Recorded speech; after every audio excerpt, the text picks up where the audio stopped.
پڅری سری گریوانو مودای ګندلې نظام مرغلره سختنا نوري مکړې ړنګ د غراغلې نظام مرغلره ټولنیز او معلوماتي خپرونه شيستا د یاد دیوي شبلي پراخي دښتې د غرونو لمنې او شنه البندونه هغه څه دي چې زموږ خلک یې له پیړیو راهیسې مالدارۍ او کوچیتوب ته یې هڅولي دي.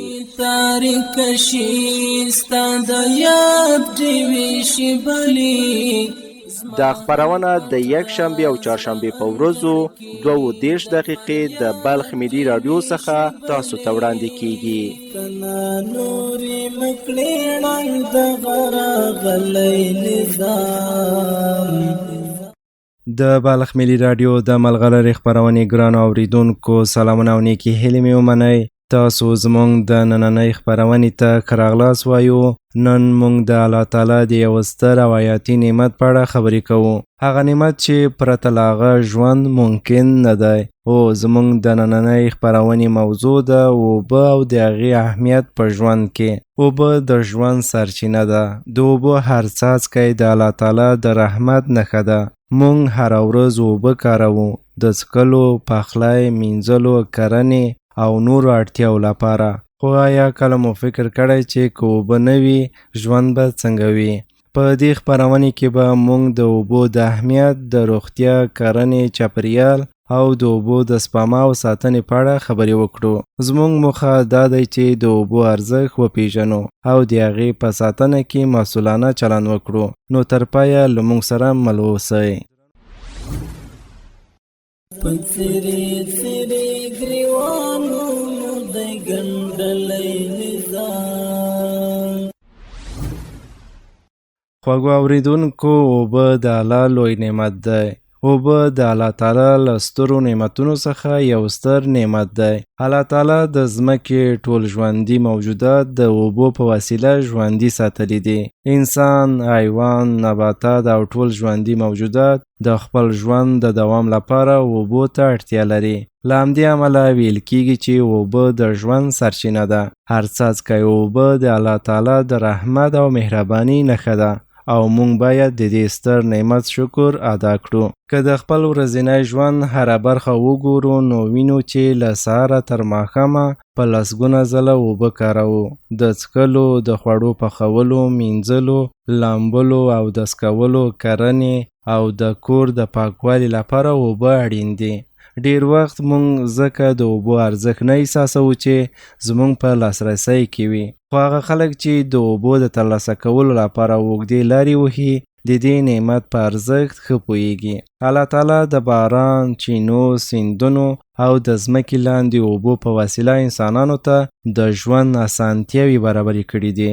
که باران نه اوري ځمکه وچیږي، فصلونه له منځه ځي، څاروي له تندې سره مخ کیږي او د خلکو ژوند له ستونزو سره مخامخ کیږي. له همدې امله اوبه یوازې د څښلو وسیله نه ده بلکې د ژوند، روغتیا، کرنې او اقتصادي پرمختګ بنسټ هم دی. له بلې خوا د هیواد په یو شمېر سیمو کې لا هم خلک پاکو اوبو ته اسانه لاسرسی نه لري. ښځې او ماشومان کله ناکله څو ساعته منزل کوي ترڅو د کور لپاره اوبه راوړي. ځینې خلک د ککړو اوبو له امله په بېلابېلو ناروغیو اخته کیږي. دا هر څه موږ ته دا درس راکوي چې د اوبو هر څاڅکی ارزښت لري او باید بې ځایه ضایع نه سي. د اوبو شکر یوازې په ژبه نه ادا کیږي بلکې په عمل کې هم باید وښودل سي. د اوبو سپما، د سیندونو او چینو پاک ساتل، د خرابو نلونو ترمیمول او ماشومانو ته د اوبو د ارزښت ښوونه د شکر عملي بیلګې دي. که هره کورنۍ لږ پاملرنه وکړي د اوبو د ضایع کېدو مخه به ډیره اندازه ونیول سي. نن ورځ د اقلیم بدلون، وچکالۍ او د نفوس زیاتوالی د اوبو سرچینې له جدي ګواښ سره مخ کړي دي. که موږ نن اوبه په سمه توګه ونه کاروو راتلونکي نسلونه به د اوبو له سخت کمښت سره مخ سي. له همدې امله د اوبو ساتنه یوازې د حکومت دنده نه ده بلکې د ټولنې هر وګړي ګډ مسؤلیت دی. راځئ چې له نن ورځې څخه د اوبو قدر وکړو، په احتیاط یې وکاروو، له ککړتیا یې وساتو او دا ستر الهي نعمت خپلو راتلونکو نسلونو ته په سالمه بڼه وسپارو. د اوبو ساتنه د انسانیت، دین او ملي مسؤلیت یوه مهمه برخه ده. د روغتیا لپاره د اوبو اهمیت. اوبه د انسان د روغتیا لپاره تر ټولو مهمه اړتیاو څخه یوه ده. د انسان د بدن ډیره برخه له اوبو جوړه شوې ده او د بدن نږدې ټول غړي د خپلو دندو د ترلاسه کولو لپاره اوبو ته اړتیا لري. اوبه د بدن حجرو ته غذا رسوي، اضافي او زیانمن مواد له بدن څخه باسي، د بدن تودوخه برابروي او د زړه، دماغ، پښتورګو او نورو غړو په سمه توګه فعالیت کې مهم رول لري. له همدې امله ډاکټران تل سپارښتنه کوي چې هر انسان باید پاکې او کافي اوبه وڅښي. پاکې اوبه یوازې د تندې د ماتولو لپاره نه دي بلکې د ګڼو ناروغیو د مخنیوي تر ټولو مهمه وسیله هم ده. کله چې خلک پاکې اوبه وکاروي د نس ناستې، کولرا او نورو ساري ناروغیو خطر ډیر کمیږي. خو که ککړې اوبه وڅښل سي د بیلابیلو خطرناکو ناروغیو د خپرېدو امکان ډیریږي. په ځانګړي ډول ماشومان، امیدوارې ښځې او زاړه کسان تر ټولو زیات زیان ویني. له همدې امله پاکو اوبو ته لاسرسی د یوې سالمې ټولنې بنسټ ګڼل کیږي. د انسان بدن هره ورځ د خولو، تنفس او ورځنیو فعالیتونو له لارې اوبه له لاسه ورکوي. که دا کمښت جبران نسی بدن د اوبو له کمښت سره مخ کیږي. د اوبو کمښت ستړیا، سردرد، د تمرکز کمښت، سرګرځېدل او حتی د پښتورګو ستونزې رامنځته کولی سي. په ګرمو موسمونو او د سخت کار پر مهال بدن لا ډیرو اوبو ته اړتیا لري. ځکه باید انسان د ورځې په اوږدو کې په کافي اندازه اوبه وڅښي. اوبه د شخصي او ټولنیز حفظ الصحې لپاره هم حیاتي ارزښت لري. د لاسونو مینځل، غسل کول، د میوو او سبزیو پاکول، د لوښو مینځل او د کور چاپیریال پاک ساتل ټول د اوبو په وسیله ترسره کیږي. که خلک دا اصول مراعات کړي د ډیرو ساري ناروغیو د خپرېدو مخه نیول کیږي او د کورنیو روغتیا خوندي پاتې کیږي. یوه مهمه ستونزه دا ده چې کله ناکله پاکې اوبه په ناپاکو لوښو کې ساتل کیږي. په داسې حالت کې اوبه ککړیږي او د ناروغیو لامل ګرځي. له همدې امله باید د اوبو لوښي تل پاک او پوښل شوي وي. د اوبو زیرمې په منظم ډول پاک سي او ککړ لاسونه له اوبو سره تماس ونه لري. ماشومان پاک اوبو ته ډیر زیات اړتیا لري ځکه چې د هغوی بدن د ودې په حال کې وي او دفاعي سیستم یې لا بشپړ نه وي. که ماشومانو ته پاکې اوبه او د حفظ الصحې سمه زده کړه ورکړلی سي هغوی به په راتلونکي کې هم د خپلې کورنۍ او ټولنې د روغتیا ساتنې لپاره مهم رول ولوبوي. د اوبو سپما هم د ټولنې له روغتیا سره مستقیمه اړیکه لري. که د اوبو سرچینې د اسراف، ککړتیا او ناسم مدیریت له امله کم سي خلکو ته به پاکو اوبو ته لاسرسی ستونزمن سي او د ناروغیو خطر به زیات سي. له همدې امله د اوبو ساتنه په حقیقت کې د ټولنې د روغتیا ساتنه ده. پاکې اوبه د سالم ژوند بنسټ دی. هر انسان کولی سي د پاکو اوبو په څښلو، د حفظ الصحې په مراعاتولو، د اوبو د سرچینو په ساتنه او نورو ته د پوهاوي په ورکولو سره د خپلې کورنۍ او ټولنې د روغتیا په ساتنه کې مهمه ونډه واخلي.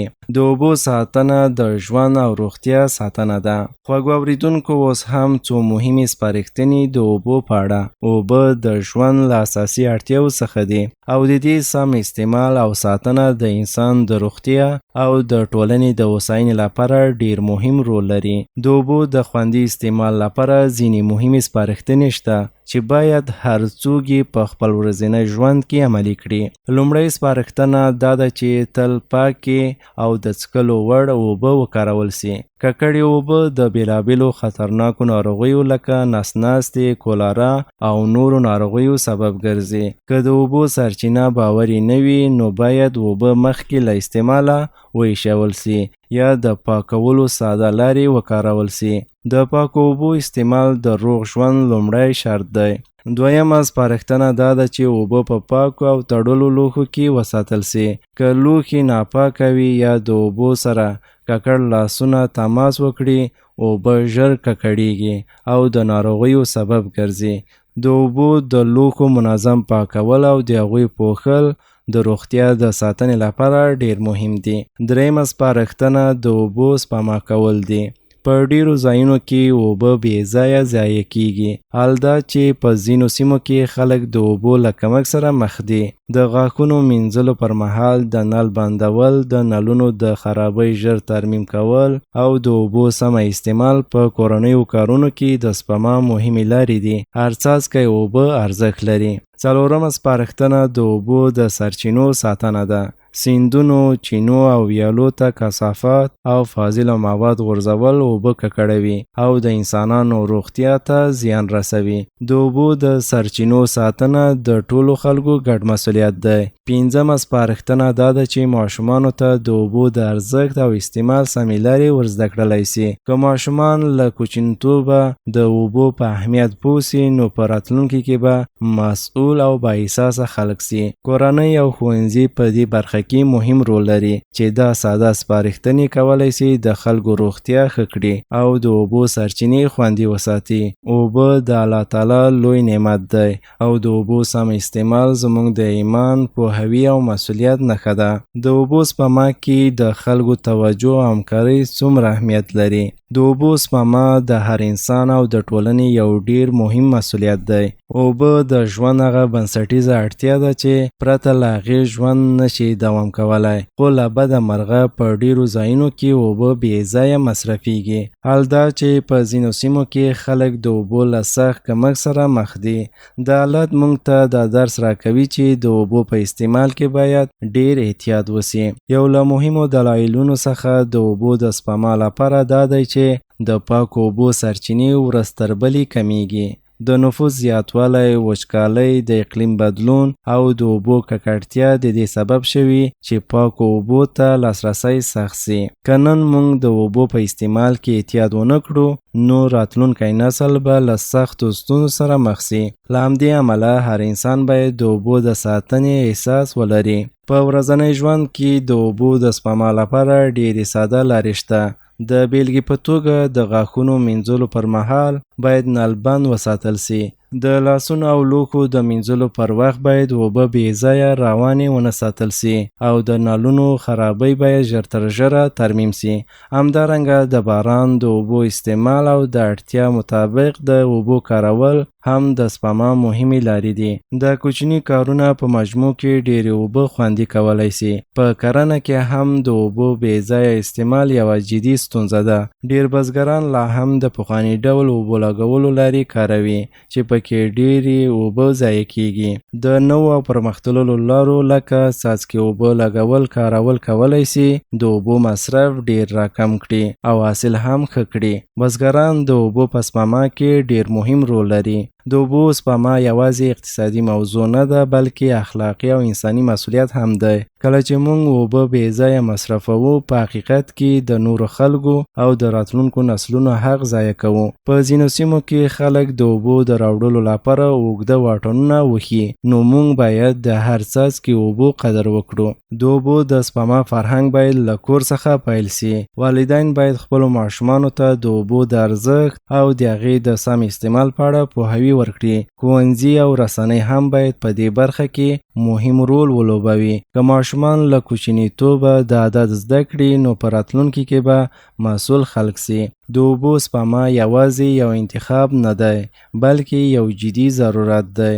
هر انسان کولی سي د خپلو ورځنیو عادتونو په بدلولو سره د اوبو په ساتنه کې لوی رول ولوبوي. د اوبو ساتنه د ژوند ساتنه ده. قدرمنو اوریدونکو، اوس هم یوه لنډه دمه اخلو. وروسته له دمې د خپرونې دوام مه هیروئ. برنامه معلومات طبی. حساسیت فصلی مشکل است که بسیاری از افراد آن را تجربه می کنند.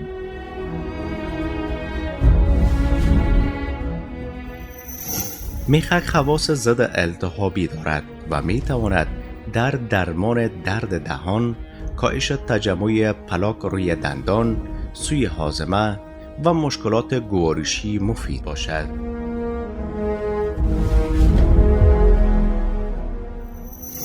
پاراستامول که به عنوان استامینوفن نیز شناخته می شود، یکی از داروهای قدیمی و شناخته شده است.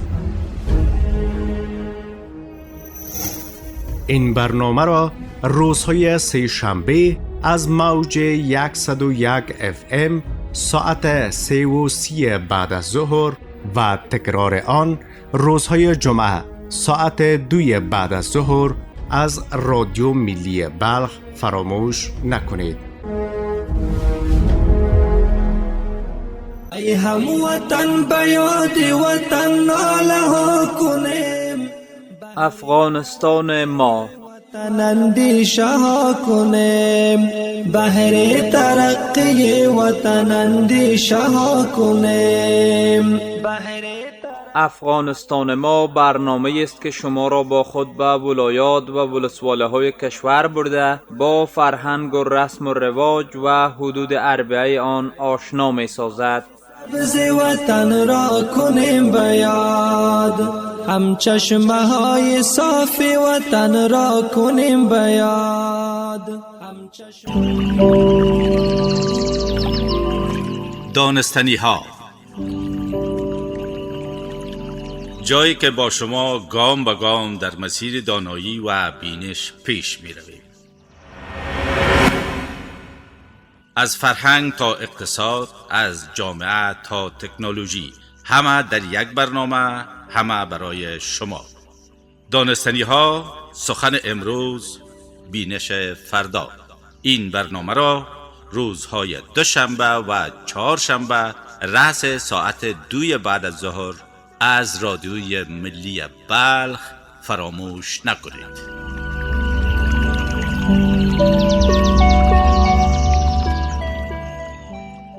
رادیو ملی بهترین اف ام استیشن در ولایت بلخ 101 FM. امارات امارات امارات امارات، پنسری سری گریوانو مدای گندلی نظام.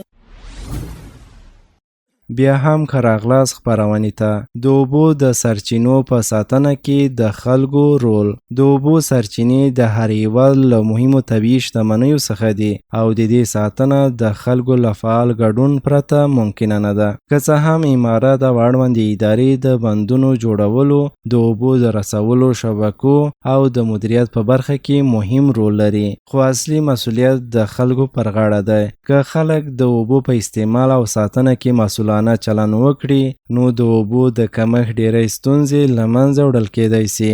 د خلکو یو مهم رول د اوبو د ککړتیا مخنیوی دی. په ځینو سیمو کې کثافات، فاضله مواد او کیمیاوي مواد مستقیما سیندونو، چینو او ویالو ته غورځول کیږي. د عمل نه یوازې اوبه ککړوي، بلکې د انسانانو، حیواناتو او چاپیریال روغتیا ته هم زیان رسوي. خلک باید پوه سي چې د اوبو ککړتیا په پای کې خپل ځان ته زیان رسوي او د بیلابیلو ناروغیو سبب ګرځي. بل مهم رول د اوبو سم استعمال دی. ډیری کورنۍ اوبه بې ځایه مصرفوي، لکه د نلونو خلاص پرېښودل، بې ضرورته مینځل او په ناسمه ډول د اوبو استعمال. که هر څوک په خپل کور کې د اوبو په استعمال کې احتیاط وکړي، نو په ټولنه کې به ډیر اوبه وساتل سي. خلک کولی سي د اوبو د فزیکي سرچینو په ساتنه کې هم برخه واخلي.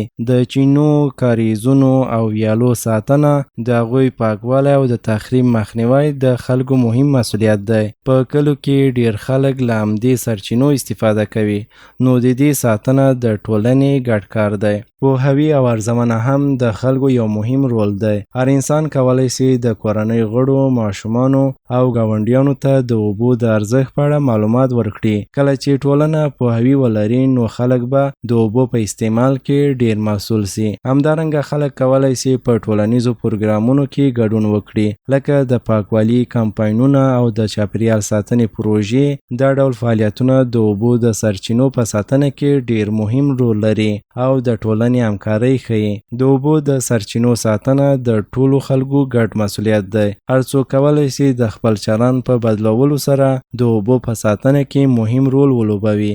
د اوبو ساتنه د ژوند ساتنه ده. قدرمن اوریدونکو، د اوبو او د اقلیم بدلون یعنی وچکالۍ او د اوبو کمښت په وروستیو کلونو کې د نړۍ او په ځانګړي ډول زموږ د سیمې له مهمو ستونزو څخه یوه د اقلیم بدلون او د هغې اغیزې پر اوبو دي.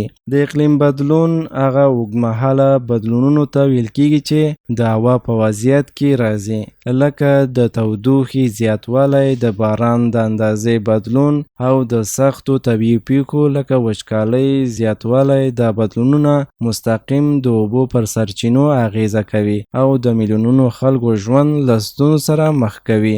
ګران اوریدونکو، د اوبو او د اقلیم بدلون یعنی وچکالۍ او د اوبو کمښت په وروستیو کلونو کې د نړۍ او په ځانګړي ډول زموږ د سیمې له مهمو ستونزو څخه یوه د اقلیم بدلون او د هغې اغیزې پر اوبو دي.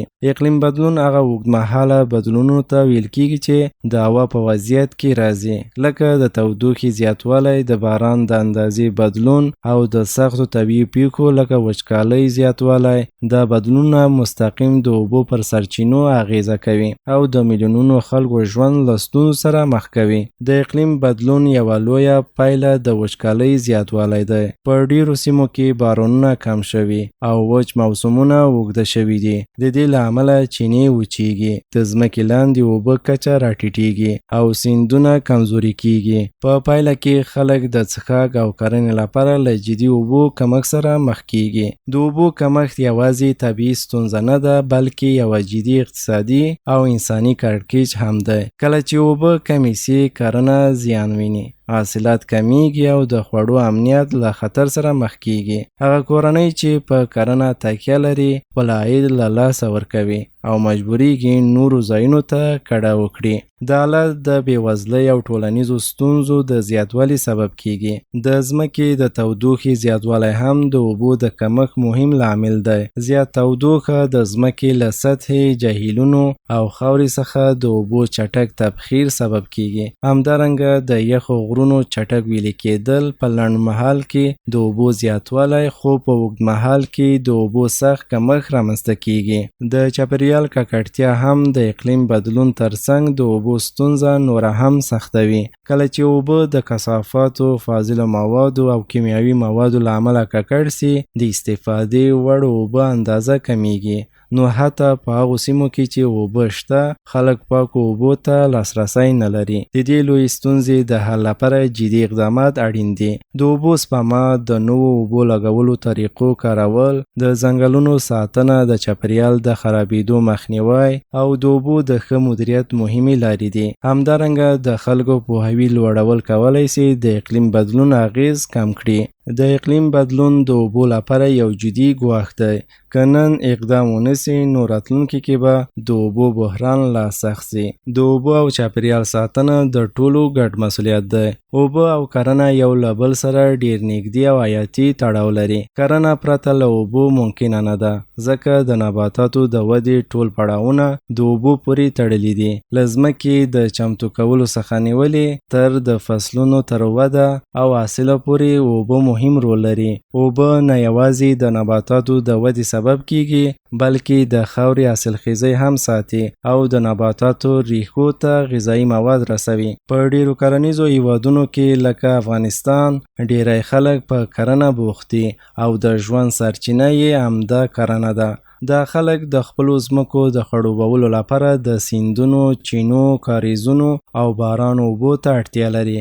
که اوبه کمې سي، ځمکې وچیږي، فصلونه له منځه ځي او د بزګرانو ژوند له سختو ستونزو سره مخ کیږي. له همدې امله اوبه د کرنې او اقتصاد لپاره ډیر مهم رول لري. په کرنه کې یوه لویه ستونزه د اوبو ناسم استعمال دی. په ډیرو سیمو کې لا هم پخواني د اوبو لګولو طریقې کارول کیږي چې پکې ډیر اوبه ضایع کیږي. د ځمکې بې ځایه خړوبول نه یوازې اوبه ضایع کوي، بلکې د خاورې کیفیت ته هم زیان رسوي. په داسې داسې حال کې چې نوې لارې لکه څاڅکي اوبه لګول او باراني سیستمونه کولی سي د اوبو مصرف کم کړي او ښه حاصل ورکړي. د اقلیم بدلون هم پر کرنه او د اوبو پر سرچینو ډیر منفي اغیز کړی دی. د باران کموالی، وچکالۍ او د موسمونو بدلون د دې سبب شوي چې ډیری کرنیزې ځمکې د اوبو له کمښت سره مخ سي. دا حالت نه یوازې د حاصلاتو کچه راکموي بلکې د خوړو امنیت هم له خطر سره مخ کوي. بل مهمه ستونزه د اوبو ککړتیا ده. که ککړې اوبه د کرنې لپاره وکارول سي د محصولاتو کیفیت خرابېږي او حتی د انسانانو روغتیا ته زیان رسوي. له همدې امله د اوبو ساتنه او د هغې پاکوالی د کرنې لپاره ډیر مهم دی. بزګران د اوبو په سم مدیریت کې ډیر مهم رول لري. که هغوی نوې طریقې وکاروي او اوبه بې ځایه ضایع نه کړي او د اوبو په استعمال کې احتیاط وکړي نو هم به ښه حاصل ترلاسه کړي او هم به د اوبو سرچینې خوندي کړي. د بزګرانو پوهاوی او ملاتړ په دې برخه کې ډیر ضروري دی. د اوبو ککړتیا او خطرونه. د اوبو ککړتیا د نن ورځې له تر ټولو جدي چاپیریالي او روغتیایي ستونزو څخه ده. اوبه هغه وخت ککړیږي چې پکې کثافات، فاضله مواد، کیمیاوي مواد، صنعتي مواد او نور زیانمن مواد ورګډ سي. دا حالت د دې سبب کیږي چې اوبه د څښلو، کرنې او نورو اړتیاو لپاره بې ګټې او خطرناکه سي او د انسانانو او چاپیریال روغتیا له خطر سره مخ کړي. د اوبو د ککړتیا یو مهم لامل د ښارونو او کورونو فاضله مواد دي. په ډیرو سیمو کې فاضله اوبه پرته له تصفیې سیندونو، ویالو او ځمکې لاندې اوبو ته داخليږي. وروسته همدا ککړې اوبه د خلکو د استعمال لپاره کارول کیږي چې د خطرناکو ناروغیو سبب ګرځي. د اوبو د تصفیې د مناسب سیستم نشتوالی دا ستونزه نور هم جدي کوي. پلاستیکي کثافات هم د اوبو د ککړتیا یو لوی لامل دی. پلاستیک په طبیعت کې ژر نه تجزیه کیږي او کلونه په اوبو کې پاتې کیږي. دا مواد نه یوازې د اوبو ښکلا خرابوي بلکې د اوبو ژوندي موجوداتو ته هم سخت زیان رسوي.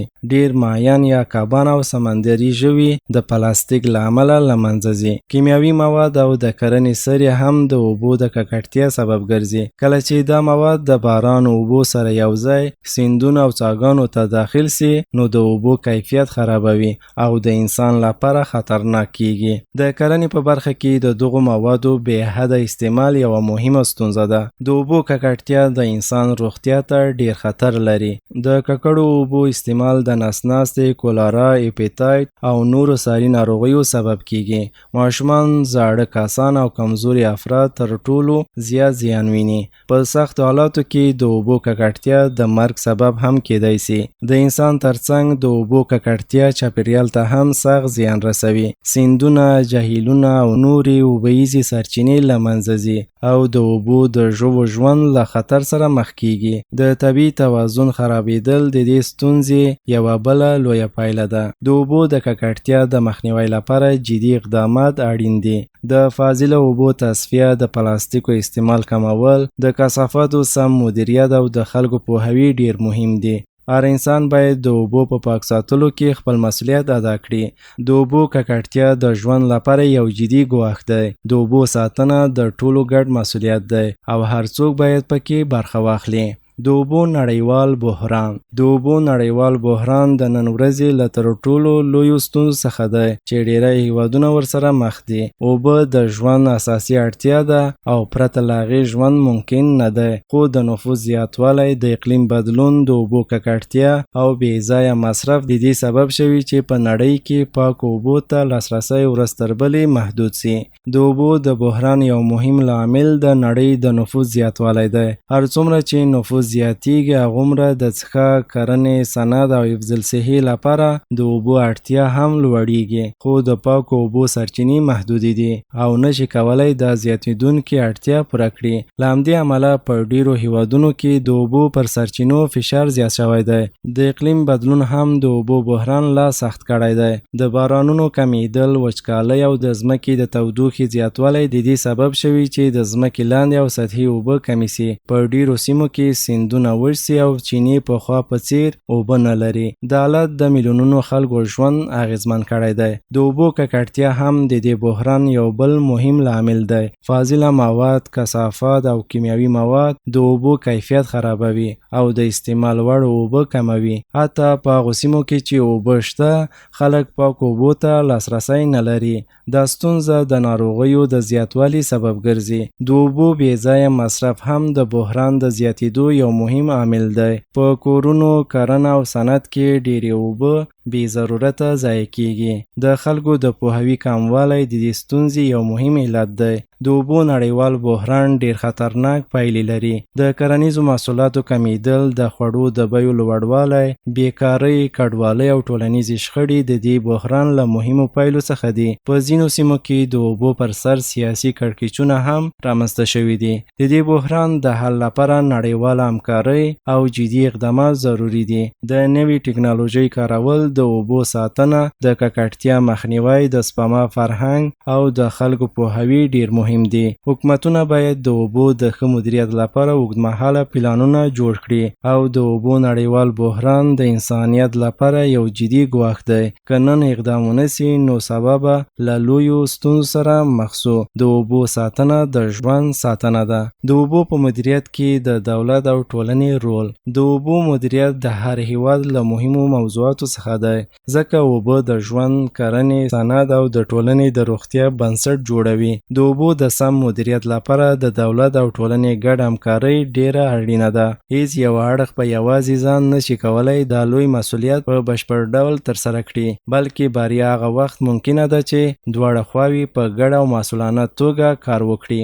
دولت د اوبو په مدیریت کې اساسي رول لري. د دولت یو مهم مسؤلیت د اوبو د زیرمو جوړول دي، لکه بندونه، کانالونه او د اوبو رسولو شبکې. دا تاسیسات مرسته کوي چې اوبه منظمي ذخیره او استعمال سي.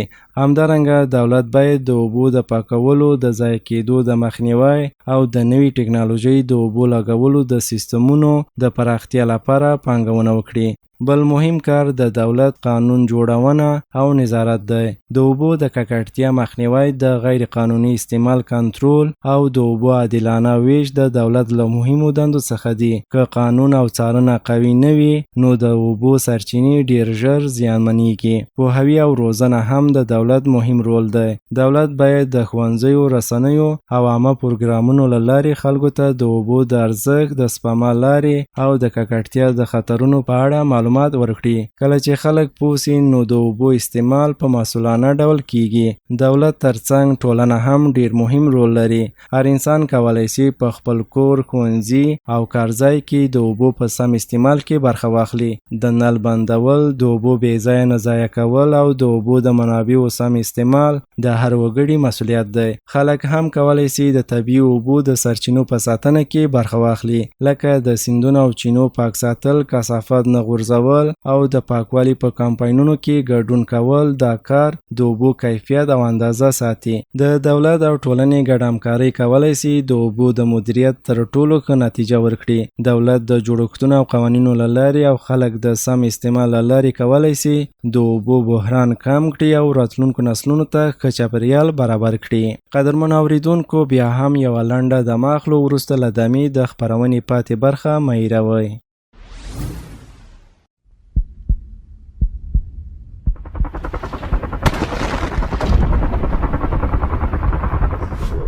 جنگ همیشه با گلوله و بارود آغاز نمی شود. گاهی آرام، بی صدا در ذهنها نفوذ می کند. با یک فکر، یک باور، یک تردید.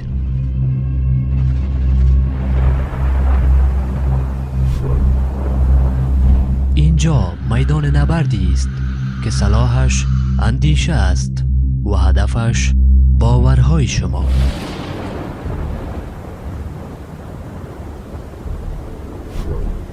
برنامه جنگ فکری برای آنانی که میخواهند حقیقت را ببینند، فریب را بشناسند و در تاریکی تبلیغات چراغ آگاهی باشند. با ما همراه باشید تا اذهانها را از زنجیر ناآگاهی رها کنیم و در برابر طوفان‌های فکری استوار بیستیم. جنگ فکری، آغاز بیداری یک ملت.